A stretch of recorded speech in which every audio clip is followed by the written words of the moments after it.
Hello, I'm James Ezimoha. Welcome to Africa News, where we bring you the latest updates from across the African continent. Let's see your headlines. Annual sardine migration attracts locals and tourists to Durban, South Africa. Military officials say Nigeria should take inspiration from Pakistan and Saudi Arabia in securing its borders. Ugandan police foil suspected bomb attack during the country's Martyrs' Day celebrations. South Africa's famous Sardine run has arrived early this year, sparking excitement along the east coast. Locals and tourists have gathered on beaches near Durban to witness the annual migration. The event offers both a natural spectacle and vital income for small-scale fishers. Hundreds of people have lined the shores near Durban this week to catch or watch the arrival of massive sardine shoals along South Africa's east coast. The Sardine run, which happens during the southern winter months, is one of the world's largest marine migrations. Small-scale fishers rely on it for seasonal income, while tourists are drawn by the spectacle. Tour operators say the fish arrived earlier than expected this year, triggering a rush along the coastline. I think the Sardine run has been fantastic so far. It started up, it sneaked in. It's about a week and a half earlier than we expected, and it's hit us from Port Edward all the way down now running to the coast. We are currently at Warner Beach now at the moment. Quite a few nets, even yesterday at Rocky Bay. It has been just fantastic. Lots of sardines, a great netting done. Everything is more modernized now. Before we used to use the rowing boats and all, now we use the motor boats. And we never used to net on the back line before. Now we're netting, we're netting where the shark nets are, you know. So, yeah, the big differences. Residents say the annual rush is a unique blend of excitement and economic opportunity. Love it every year, very exciting, watching people fighting over fish. It's a world phenomenon, so you've got to come down and watch it every year. And it's the way people make money down here on the south coast. Costs them a lot to make it, to actually get a license to come on the beach. The Sardine Run remains one of South Africa's most dramatic natural events, fusing tradition, tourism and livelihood. For many coastal communities, it's more than a spectacle, it's survival in motion. Nigeria's top military officer has suggested fencing the country's borders to stop armed groups from entering. He made the call as insecurity continues to spread across the region. It's the first time a senior official has floated such a plan publicly. Nigeria's Chief of Defence Staff, General Christopher Musa, says the country must consider building a full border fence to block militant incursions. Nigeria shares porous borders with Niger, Chad, Benin and Cameroon. The military has been stretched thin by a 16-year insurgency in the northeast, mostly linked to Boko Haram and the Islamic State West Africa province. Military officials say Nigeria should take inspiration from nations like Pakistan and Saudi Arabia. Border management is very critical. I've had countries, because of the level of insecurity they had to fence their borders. I know sometimes when you mention, people say, no, it's impossible. Pakistan fenced 1,350 kilometer border with Afghanistan. That was the only time they had peace. Saudi Arabia and Iraq, 1,400 kilometers fenced completely. Can we start thinking of fencing our borders? We have 1,500 kilometers with Niger Republic, 1,900 kilometers with Cameroon. Chad is there.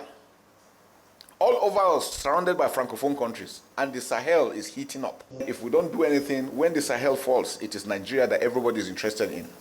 Because they believe Nigeria is huge, Nigeria is big, Nigeria is rich. And that is what we should start thinking about. How do we secure fully and take control of our borders? It is critical for our survival. It is critical for our sovereignty. Nigeria's border spans nearly 5,000 kilometers in total. While fencing it would be a costly and ambitious project, officials warn that unchecked cross-border threats may demand drastic new strategies. A young Ugandan conservationist is gaining recognition for her work caring for nearly 1,000 wild animals. Martina Kia left behind small animal practice during the pandemic to help transform a private center into a major wildlife sanctuary. Her story reflects a growing trend of women stepping into leadership roles in Africa's conservation movement. At just 29, Martina Kia is overseeing the health and well-being of more than 40 wildlife species at the CTC Conservation Centre near Kampala. Kia made the switch from treating pets to protecting wildlife during COVID-19. She now leads efforts that range from daily feeding and vaccination to emergency care, most recently saving a white lioness named Sarabi from severe nutritional illness. Kia says the pandemic opened the door to her unexpected shift into conservation. Previously, I was working as a small animal clinician in a small animal clinic in Kampala. I met the owner of CTC, Thomas, there because he used to bring some of his animals for health checks and for treatment. And then when COVID hit, I didn't have much work going on, so I came to visit the site, and there was some veterinary work that needed to be done. So he contracted me to do that work. And then as the pandemic continued on and it seemed like I wouldn't be getting work again, I got offered a job. Yes, there are quite a number I've saved from death, and one important one is Sarabi, one of our white female lionesses. She had a nutritional deficiency a couple of months into her first arriving here.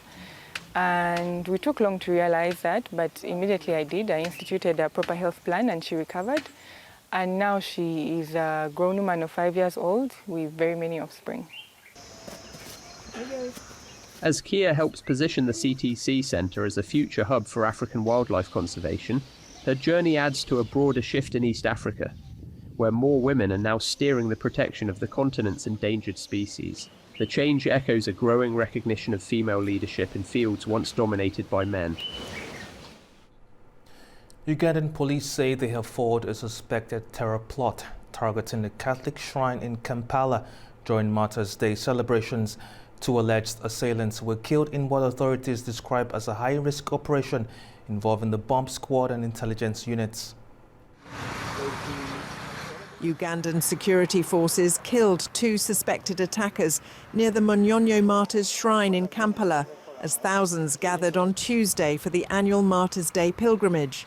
Police say the assailants were believed to be linked to the ADF, a rebel group based in the DRC with ties to Islamic State. Officials credit intelligence and surveillance teams for preventing what could have been a deadly explosion. Uganda's police say the suspects tried to exploit the crowd but were neutralised before they could act. It was an issue of intelligence which was surveilling criminally intended elements who wanted to disrupt worshipping at this site. So as a result, our deployment was too high, the surveillance was too high. They thought they were going to get any advantage of fulfilling their mission, only to be put out of action by our security. Witnesses described panic and confusion after a loud explosion near the shrine. The sound was too heavy. So reaching there, they told us it was a bomb. Good enough, the security people were there. They told us, no, you stop there and don't gather, you scatter. Because if you gather, you never know what can happen next. Martyrs' Day marks the execution of dozens of Ugandan Christians in the late 19th century and regularly draws large crowds to the capital. Authorities say forensics teams are analysing the scene and the type of explosives used. More than 4 million people have fled Sudan since the civil war erupted in 2023. That's according to the United Nations. Most are arriving in neighboring countries under desperate conditions.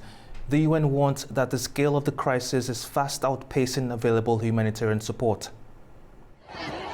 Sudan's war, now in its 3rd year, has pushed over 4 million people across the country's borders, making it the world's most severe displacement crisis, according to the UN Refugee Agency. Most of the refugees are arriving in Chad, where shelter conditions are dire due to massive funding gaps. Aid agencies are now warning that the regional fallout could escalate further without urgent support. The United Nations says the crisis is growing. with thousands more fleeing Sudan every day.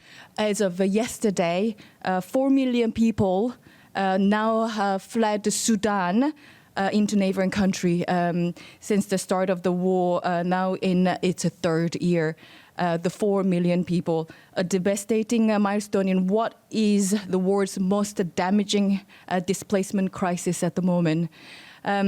If the conflict continues in Sudan, 1,000 more people, we expect 1,000 more people will continue to flee, putting regional and global stability at stake.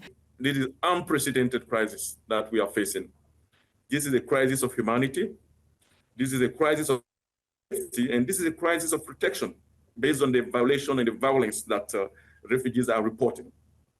So the lives and future of millions of innocent civilians, including children like Hawa, hang in the balance. Without a significant increase in funding, life-saving assistance cannot be delivered at the scale and at the speed that is required. As conflict in Sudan drags on, neighbouring countries and the refugees themselves face an uncertain and increasingly perilous future. Sudan's war has created one of the world's worst humanitarian crises, with children paying the heaviest price. According to the UN and Sudanese authorities, cases of abduction, recruitment and abuse have surged dramatically since the conflict began. Children in Sudan are bearing the brunt of a war that has raged for over 2 years. Since April 2023, when fighting erupted between Sudan's military and the rival Rapid Support Forces, the toll on children has escalated sharply. Over 17 million are now out of school, and nearly 3,000 have died, according to reports. UNICEF says the war has drastically worsened conditions for children who were already vulnerable. Before the war, we had 7 million children out of school. Since the war, we have 17 million children who are not in schools. Again, if we look at the data before the war, we knew that around 3 million children are acutely malnourished. Now, since the war, almost close to 4 million children acutely malnourished. Sudan's National Council for Child Welfare says armed groups have forcibly recruited children, with many never returning home. We verified tens of cases of children who were forced by the RSF to join the conflict. Some of them have returned to their families, and some were killed in the conflict, and many were kidnapped. The scale of the violence is large and scary. We need huge collaboration in order to prevent a bigger crisis. Despite mounting international concern, diplomatic efforts have yet to end the war in Sudan. As the violence drags on, millions of children remain in grave danger, cut off from education, safety and a future free from conflict. Well, that's all we have today in Africa News. Thank you for watching. Stay tuned to AnewZ.